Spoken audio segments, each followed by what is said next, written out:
Assalamualaikum warahmatullahi wabarakatuh.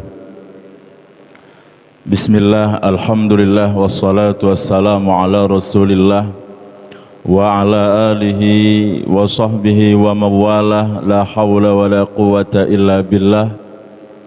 Qala rabbi shrah li sadri wa yassir li amri wahlul uqdatam min lisani yafqahu qawli. Amma ba'du, yang kami muliakan dan kami hormati pengurus Masjid Al-Falah dan segenap hadirin hadirat yang telah berada di tempat yang mulia ini. Puji syukur kehadirat Allah Subhanahu wa taala.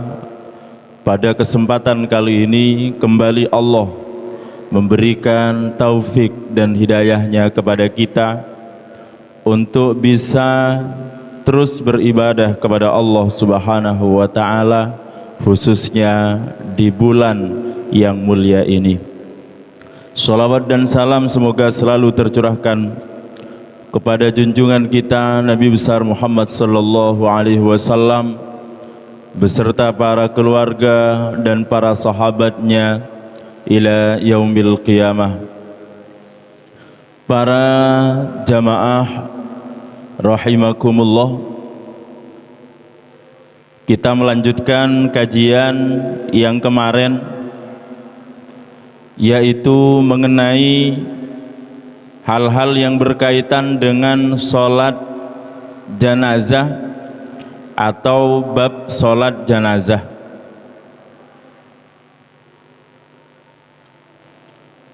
Halaman 43.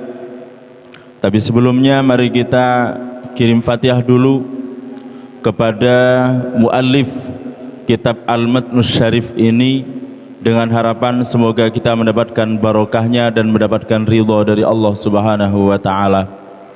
Ala hadhihi niyyah wa ala kulliyatin salihah bi barakatin Nabi Muhammad sallallahu alaihi wasallam. Wa ila Syekh Al-Allamah Muhammad Khalil bin Abdul Latif Al-Bankalani wa ila jami' ustadzina wa muallimina wa masyayikhina wa li abaina wa ummahatina wa ajdadina wa jaddatina wa usulihim wa furu'ihim wa hawashihim wal muntasibina ilaihim ajma'in wa ila jami'il muslimina wal muslimat wal mu'minina wal mu'minat bi barakatil Fatihah.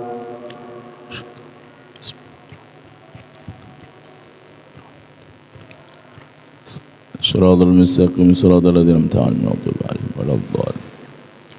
Bismillahirrahmanirrahim. Wa yushtaratu li sihhatis sholati 'alaihi syurutun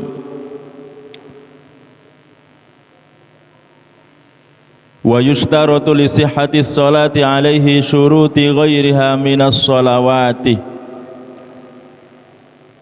Disyaratkan untuk sahnya sholat janazah atau sholat untuk mayit itu beberapa syarat yang telah disebutkan dalam syarat-syaratnya sholat-sholat yang biasa. Disebutkan di depan ada 8 syarat. Di antaranya harus mempunyai wudhu, harus suci dari atau harus suci dari hadas kecil, harus suci dari hadas besar, kemudian tempatnya juga harus suci, dan syarat-syarat yang lain itu juga berlaku untuk sholat janazah atau sholat untuk mayit. Ada 8 disebutkan, kalau dalam kitab lain ada 7, tetapi dalam kitab ini disebutkan ada yang berbeda daripada yang lain. Yang lain tidak menyebutkan ini, tapi di kitab Al-Matnus Syarif ini menyebutkan syarat ijtinabul mubtilat, menjauhi hal-hal yang membatalkan sholat, termasuk seperti makan, kemudian bergerak 3 kali dengan sengaja, ataupun hal-hal yang lain yang dapat membatalkan sholat. Ini disebutkan dalam kitab ini. Dalam kitab lain mencukupkan dengan syarat-syarat yang lainnya. Selain syarat yang telah disebutkan di depan mengenai syarat sahnya sholat, juga ditambahkan khusus untuk sholat jenazah ini adalah wa taqdimu tuhrihi, mendahulukan untuk menyucikan mayit. Berarti mayitnya harus disucikan dulu. Kalau sebelum mayitnya disucikan, maka karena ini merupakan syarat sahnya sholat jenazah, maka tidak sah. Berikutnya tambahannya adalah wa alla yataqaddamal musalli 'alal mayyit in kana hadiran. Syarat berikutnya, tambahan daripada syarat-syarat yang telah disebutkan di depan, adalah orang yang sholat untuk jenazah tersebut tidak mendahului mayitnya, tidak berada di depannya mayitnya apabila mayitnya hadir.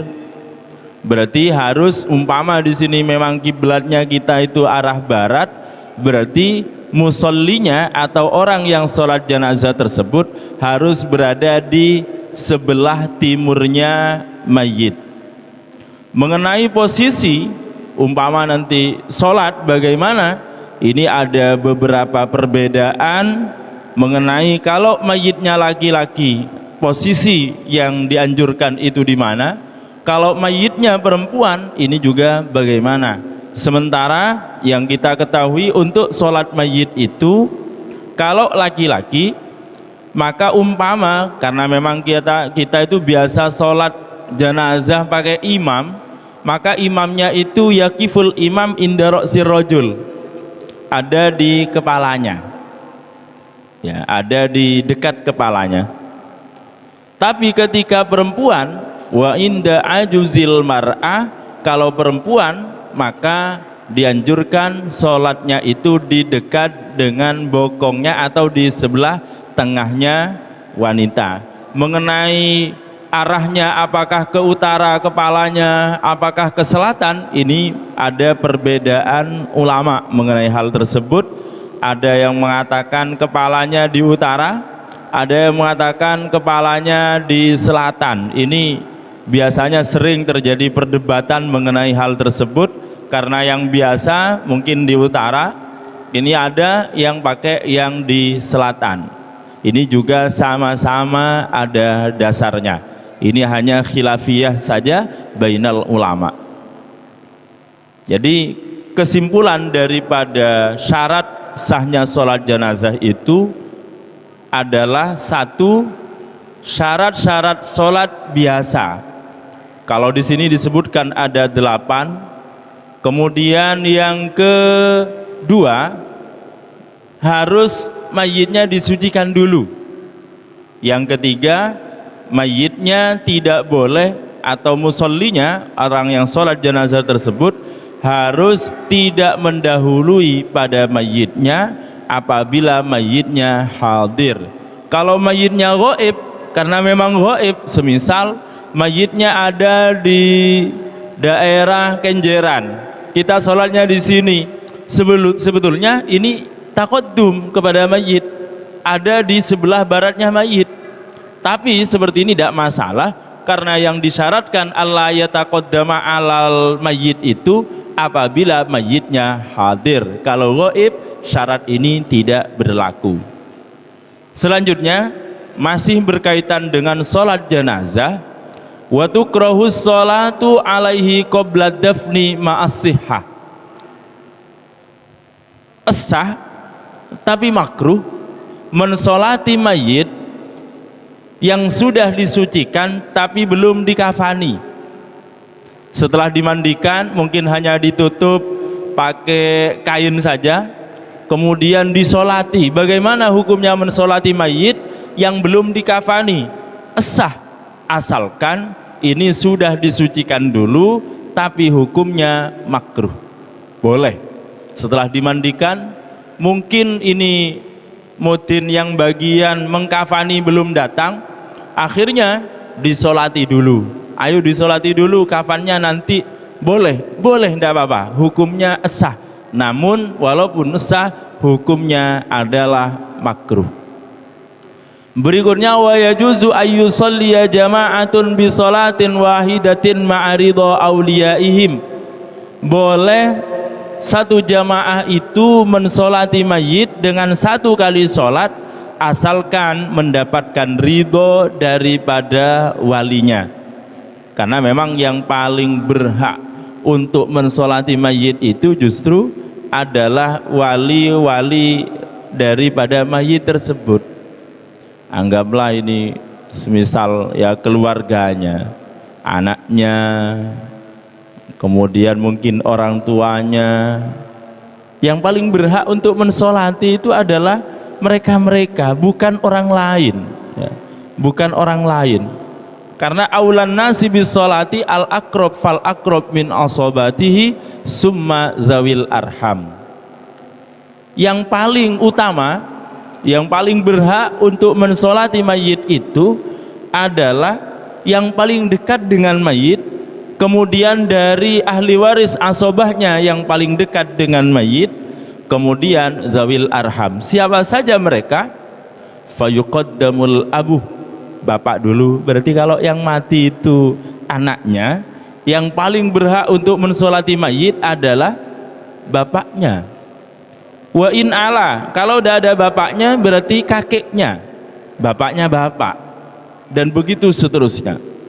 Fal ibnu, kemudian anaknya. Berarti kalau yang meninggal itu adalah orang tuanya, maka yang paling berhak untuk mensolati mayit tersebut adalah anak laki-lakinya.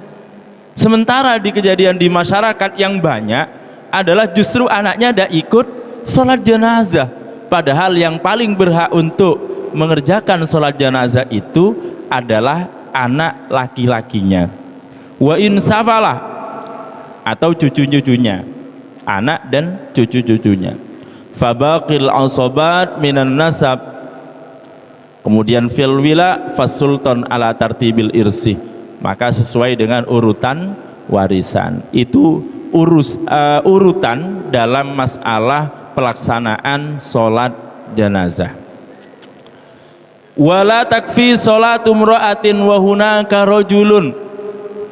Ini masih berkaitan dengan sholat jenazah. Tidak cukup sholatnya perempuan, sholatnya wanita, padahal di situ masih ada laki-laki. Jika masih ada laki-laki, maka umpama ada wanita yang mau mensolati, maka ini dianggap tidak cukup karena masih ada yang laki-laki. Ya, kalau tidak ada lagi, ya tidak apa-apa kalau tidak ada lagi. Tapi selama masih ada yang laki-laki, maka perempuan tidak cukup untuk mengerjakan sholat jenazah. Ini mengenai tentang sholat jenazah. Ada beberapa hal selain syarat-syarat tadi itu, syarat-syarat tentang sholat jenazah, kemudian kemakruhan mensolati jenazah dalam keadaan belum dikafani, kemudian mengenai sholatnya wanita yang masih di situ ada laki-laki, hukumnya tidak cukup. Selanjutnya, masalah yang kedua dalam sholat jenazah, dalam bab jenazah adalah tentang mengubur mayit atau mengebumikan mayit. Wa aqallu dafni hufratun taktumu raihatal mayyit wa tahrusuhu minas siba. Paling sedikitnya memendam atau mengubur mayit adalah satu galian yang sekiranya bisa untuk menyimpan atau menutupi bau mayit tersebut, dan juga bisa menjaga mayit tersebut minas sibai, dari binatang-binatang buas. Jadi kira-kira cukup enggak? Ukuran cukup dan tidak itu ukurannya adalah satu, sekiranya bisa menutupi baunya mayit. Ketika mayit sudah membusuk, maka kira-kira kalau dikebumikan atau dikubur dalamnya sampai seperti ini, cukup enggak? Atau baunya keluar enggak? Enggak keluar, berarti sudah kriteria pertama sudah cukup. Wa tahrusuhu minas siba, dan kriteria yang kedua bisa menjaga mayit tersebut dari binatang buas. Umpama ada binatang buas, kira-kira aman enggak mayit ini? Oh aman, ini karena agak dalam, berarti sudah dianggap cukup. Wa aqalluhu qamatun wa bastatun, tapi yang paling utama adalah seukuran orang berdiri dan juga sekiranya ini banyak sebetulnya kriteria ini tentang paling utamanya menguburkan mayit. Tudha'ul janazah 'alal ardi inda muakharatil qabri summa yuhmalul mayyit minha min qibali ra'sihi. Ya, ini lebih dari yang disampaikan dari akol, ukuran akol tadi, agak dalam berarti. Ya, tidak begitu sempit juga tidak terlalu dangkal, itu baru lebih utama dalam memendam atau menguburkan mayit. Aqamah wa bastah wa yudau khadduhu 'ala turab. Aturan berikutnya adalah pipi dari mayit tersebut diletakkan pada tanah. Ya, diletakkan berarti dilepas. Penutup mukanya dilepas, kemudian pipinya diletakkan pada tanah, sampai menyentuh tanah. Wa yajibu tawjihuhu ilal kiblah, dan wajib mengarahkan atau menghadapkan mayit ke arah kiblat, berarti menghadap ke kiblat, miring ya, miring ke kiblat. Pipinya ke tanah, wajahnya mengarah ke kiblat. Hukumnya menghadapkan wajah daripada mayit ke kiblat itu adalah hukumnya wajib. Selanjutnya mengenai hukum menggali mayit. Ketika mayit sudah dikebumikan, sudah dikubur, maka haram hukumnya digali lagi, itu hukumnya haram. Mayit sudah dikuburkan, ternyata mau digali lagi, maka hukumnya haram, kecuali ada beberapa masalah yang akan disebutkan ini, maka hukumnya tidak haram. Mayit sudah dikebumikan, hukumnya haram untuk digali lagi. Untuk digali lagi, dibuka lagi, hukumnya haram, kecuali yang pertama, idza kana dufina bila ghuslin fayajibu nabshuhu ma lam yataghayyar.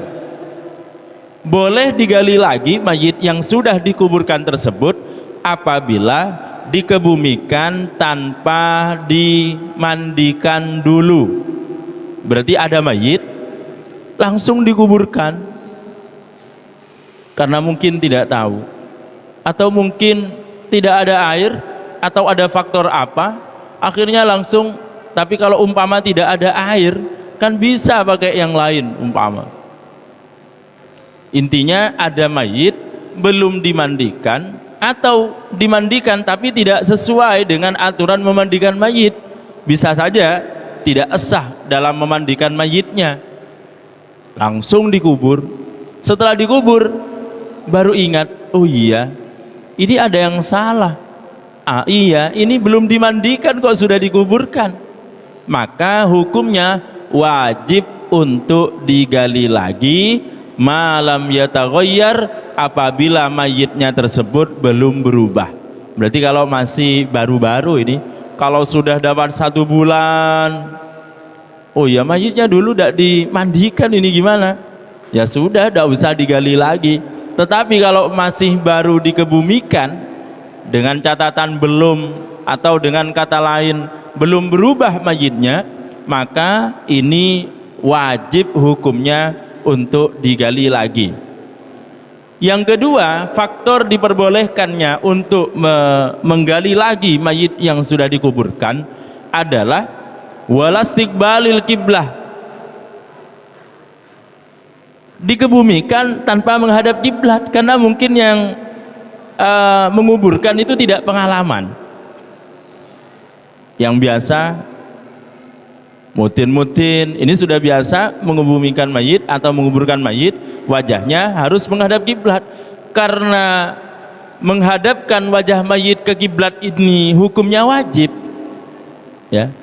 Maka umpama ada mayit yang dikebumikan, yang dikubur tidak dalam keadaan menghadap kiblat wajahnya, maka ini boleh untuk digali lagi, karena kemungkinan yang bagian masuk ke dalam kubur ini tidak biasa, tidak pengalaman, tidak tahu. Akhirnya pokok ditaruh di kubur, di liang lahat itu, ditelentangkan, wajahnya menghadap ke atas. Ya wes, selesai. Setelah ditanyakan mungkin, tadi gimana yang menguburkan mayit? Ya wes, tak taruh saja seperti orang tidur. Menghadap kemana? Ya menghadap ke atas. Tak kasih bantal. Ndak menghadap kiblat? Enggak. Lah kejadian semacam ini maka bisa digali lagi untuk diganti atau dirubah menghadap ke kiblat. Boleh, nggak masalah. Walil mali idza dufina ma'ahu, dan juga karena ada harta yang dikebumikan bersama mayit. Ini faktor yang ketiga. Semisal begini, ada orang yang lagi mengubur mayit, kemudian ternyata HP-nya jatuh ke dalam kuburan. Setelah dicari di rumahnya mungkin tidak tahu kalau jatuh di kuburan. Setelah diingat-ingat, HP saya kemana ya? Umpama ada CCTV-nya, ternyata HP itu memang dipastikan jatuh ke dalam kubur. Ikut mayitnya. Ketika dia sibuk mengubur mayit, HP-nya jatuh tanpa terasa, dan hal itu terekam dengan CCTV, atau mungkin ada yang lagi video, karena zaman sekarang semuanya di video kan begitu. Loh, HP-nya sampean di video tadi itu jatuh, Pak. Terus bagaimana? Boleh ndak digali lagi mayitnya? Boleh, ndak apa-apa. Ini masuk faktor yang ketiga, walil mali idza dufina ma'ahu. Ya tentunya ini kalau mau. Kalau orangnya sudah ya wis merelakan, ndak usah wis, ndak apa-apa. HP murah aja, HP 100 ribuan, ndak usah wis, nggak apa-apa, daripada harus menggali lagi di kuburan tersebut, ndak usah. Ya nggak masalah. Tapi ketika orangnya minta, loh eman, ini HP mahal, harga 5 juta atau 10 juta, diambil saja, enggak apa-apa. Tapi alangkah baiknya kalau orang yang mau menggali tersebut ngomong dulu sama keluarganya dan mungkin pada petugas makam yang bersangkutan, biar tidak terjadi fitnah. Apalagi menggalinya di malam hari tanpa sepengetahuan pengurus kuburan, tanpa pamitan pada keluarga, ini nanti akan menjadi fitnah. Maka hindari yang semacam tersebut. Yang terakhir, walil janini in amkana hayatuhu, dan juga boleh untuk menggali mayit yang sudah dikuburkan tersebut apabila di perutnya ada janin yang memang dimungkinkan untuk hidup. Karena mungkin tidak tahu bahwa yang dikuburkan itu adalah wanita yang hamil 9 bulan. Baru tahu, loh iya, mayit tadi itu hamil.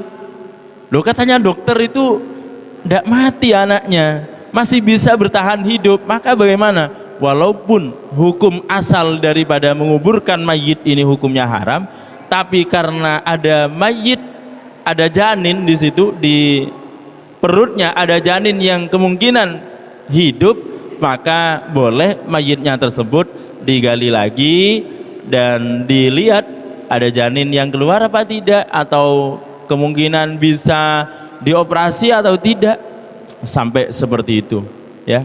Berarti hukum asal daripada menggali mayit yang sudah dikuburkan itu adalah haram, kecuali ada 4 masalah. Yang pertama, karena dikuburkan tanpa dimandikan dulu.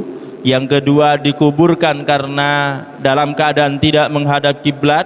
Yang ketiga, ada harta yang terkubur masuk ke dalam kubur tersebut dan memang ingin dikeluarkan. Yang keempat, karena ada janin yang dimungkinkan masih hidup. Yang paling akhir, wa yusannu talqinul mayyit al-baligh ba'da tamamid dafni. Sunnah mentalkin mayit yang sudah balighh apabila sudah selesai dikuburkan. Berarti kalau sudah selesai dikuburkan, maka sunnahnya ditalkin. Ada kesunahan untuk mentalkin mayit tersebut. Ini apabila sudah balighh. Kemudian yang perlu diperhatikan lagi dalam mentalkin mayit ini, yang paling bagus atau yang disunnahkan itu yang mentalkin duduk, sedangkan yang mendengarkan hadirinnya adalah berdiri. Sementara ini yang terjadi di masyarakat justru sebaliknya, yang hadir itu justru berdiri ketika mau dikuburkan, karena sudah capek berdiri dari awal sampai dikuburkan selesai. Akhirnya ketika talqin semuanya ikut duduk seperti Pak Mutin yang membaca talqin. Padahal yang paling bagus itu adalah di talqin itu yang mentalqin duduk, sedangkan yang hadirin berdiri. Itu yang disunnahkan seperti itu. Tapi karena memang di masyarakat berbeda-beda, ketika baru nyampe di kuburan mereka berdiri semua menyaksikan mayit yang mau dimasukkan ke liang lahat. Ketika juga tanahnya diuruk ke kuburan, ditutupi lubang-lubang tersebut, karena capek akhirnya duduk. Ketika talqin seakan-akan mereka, ayo waktunya talqin, semuanya duduk. Padahal yang disunnahkan ketika talqin itu mustami'innya atau hadirin di tempat tersebut disunnahkan untuk berdiri, sedangkan mutinnya yang mentalkin itu sunnahnya adalah duduk, tidak sebaliknya. Demikian mungkin mengenai materi pada sore hari ini. Hal-hal yang lain mungkin yang berkaitan dengan ini, apa dilanjutkan dengan keterangan pelebaran atau tanya jawab? Perlu ya, lanjut.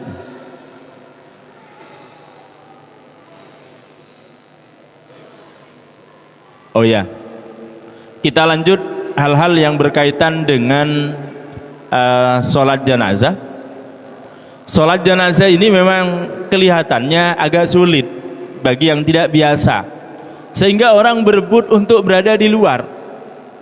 Ketika sholat jenazah mau dilaksanakan, ini biasanya orang-orang agak mundur. Padahal ini kita sangat dianjurkan untuk mengikuti sholat jenazah. Tapi yang terjadi selama ini, yang terjadi di masyarakat adalah justru mereka mundur, ya, jarang. Bahkan dari keluarganya sendiri ini banyak yang tidak ikut sholat jenazah dengan alasan macam-macam. Oh ini pakaian saya najis, saya belum mandi, saya belum wudu. Padahal masalah itu bisa diatasi setelah memandikan mayit. Umpama khawatir karena takut najis, ayo keluarganya ganti baju, mandi, ganti baju untuk ikut sholat jenazah. Kapan lagi untuk mengikuti sholat jenazah dari keluarganya? Tidak ada sholat jenazah dua kali, karena mayit yang sudah mati itu tidak akan hidup lagi. Nanti kalau hidup lagi saya mau sholat jenazah lagi, tidak mungkin seperti itu. Oleh karena itu, ketika ada sholat jenazah dari keluarga kita, ayo kita siap-siap membiasakan ketika ada mayit kita ikut sholat jenazahnya. Kemudian yang perlu diperhatikan dalam sholat jenazah tersebut, selain syarat-syarat sahnya, adalah sebetulnya sangat gampang sholat jenazah. Yang pertama adalah membaca surat Al-Fatihah, sama seperti sholat biasa. Yang kedua adalah membaca sholawat kepada Nabi. Biasa kita membaca sholawat kepada Nabi seperti itu. Yang ketiga atau setelah takbir yang ketiga adalah membaca doa untuk mayit, ya, untuk membaca doa untuk mayit. Apa doanya? Apa yang kita bisa? Contoh, Allahumma ighfir lahu warhamhu wa'afihi wa'fu anhu.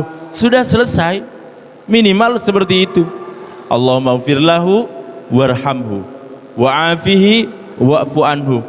Kalau umpama mau ditambahi bisa Allahumma akrim nuzulahu dan seterusnya, tidak apa-apa. Dan yang setelah takbir yang keempat juga disunnahkan untuk membaca Allahumma la tahrimna ajrohu wa la taftinna ba'dahu wa ufir lana walahu. Dan yang doa ini hukumnya sunnah. Umpama mau diam saja tidak masalah.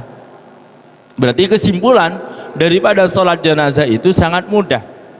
Takbir Allahu Akbar, Bismillahirrahmanirrahim, Alhamdulillahi Rabbil Alamin, kemudian sampai waladdallin, selesai. Takbir lagi Allahu Akbar, Allahumma salli ala Sayyidina Muhammad wa ala ali Sayyidina Muhammad kama sallaita ala Sayyidina Ibrahim wa ala ali Sayyidina Ibrahim, sampai innaka Hamidum Majid. Takbir lagi Allahu Akbar, membaca doa Allahumma ighfir lahu warhamhu wa'afihi wa'fu anhu. Takbir lagi Allahu Akbar. Kalau hafal doa, kalau tidak hafal tidak usah doa, tidak apa-apa. Karena doa setelah takbir yang keempat itu hukumnya sunnah, tidak masalah. Umpama tidak mau berdoa, tidak hafal saya Ustadz doanya Allahumma la tahrimna, apa itu tidak hafal, tidak masalah, diam saja. Baru setelah itu salam, assalamualaikum warahmatullahi wabarakatuh. Assalamualaikum warahmatullahi wabarakatuh. Gampang seperti itu. Kemudian masalah yang berkaitan dengan sholat jenazah, apalagi kita bermakmum, sangat gampang sekali. Cuma jangan lupa, dalam sholat jenazah itu tidak ada ruku, tidak ada sujud. Kalau mungkin kita bermakmum tidak masalah, insya Allah tidak akan keliru. Tapi ketika umpama kita terlambat dari sholat jamaah di sholat jenazah itu, sholat jenazah sudah selesai, kemudian kita datangnya terlambat sama orang-orang mau sholat jenazah tak? Iya. Kalau mau sholat jenazah monggo maju ke depan. Akhirnya orang-orang yang duduk-duduk itu kita lihat kita yang sholat jenazah. Kita sholat jenazah Allahu Akbar, dapat 4 takbiran, salah, dapat 4 takbiran, lupa Allahu Akbar, ruku, sami Allahu liman hamidah, lanjut juga sujud. Maka ini kan jelas-jelas salah, karena sholat jenazah itu tidak ada ruku, tidak ada sujud. Apa bedanya atau kenapa alasannya kok dalam sholat jenazah itu tidak ada ruku dan tidak ada sujud? Dalam kitab Fathul Alam Bisyarhi Mursyidil Anam dijelaskan alasannya adalah agar kita tidak disangka sujud dan ruku menyembah mayit tersebut. Seakan-akan kita mau sujud menghormati mayit, sujud kepada mayit, ruku kepada mayit. Nah ini takut kebablasan, dikira nanti mau menyembah mayitnya. Makanya dalam sholat jenazah tidak ada ruku, juga tidak ada sujudnya. Karena alasannya biar tidak disangka untuk sujud dan ruku atau menyembah pada mayit tersebut. Itu alasan yang disampaikan dalam kitab Fathul Alam Bisyarhi Mursyidil Anam. Sehingga ada orang yang kebablasan ruku, ditanyakan sama temannya, sampai tadi sholat jenazah kok ada rukuknya? Dia cerdas, langsung menjawab, karena mayitnya banyak dosa, sehingga perlu saya tambahi dengan ruku. Nah, ini walaupun jawaban cerdas seperti itu, ini tidak ada dalam sholat jenazah. Tidak usah loh, kalau ini dosanya banyak apa ditambahi plus sujud juga? Enggak memandang itu. Enggak ada, intinya tidak ada ruku dan tidak ada sujud dalam sholat jenazah. Mungkin cukup mengenai kajian pada kali ini. Intinya pada sore hari ini kita mengkaji tentang sholat jenazah, kemudian memendam mayit atau mengebumikan mayit, menguburkan mayit dengan hal-hal yang terkait, termasuk sunnahnya mentalkin mayit. Semoga bermanfaat dan ilmu yang kita dapat ini membawa kita lebih dekat lagi kepada Allah Subhanahu wa taala. Amin, Allahumma amin. Dari saya kurang lebihnya mohon maaf. Hadanallah wa iyyakum ajma'in. Assalamualaikum warahmatullahi wabarakatuh. Selanjutnya kita lanjut dengan doa bersama. Bismillahirrahmanirrahim.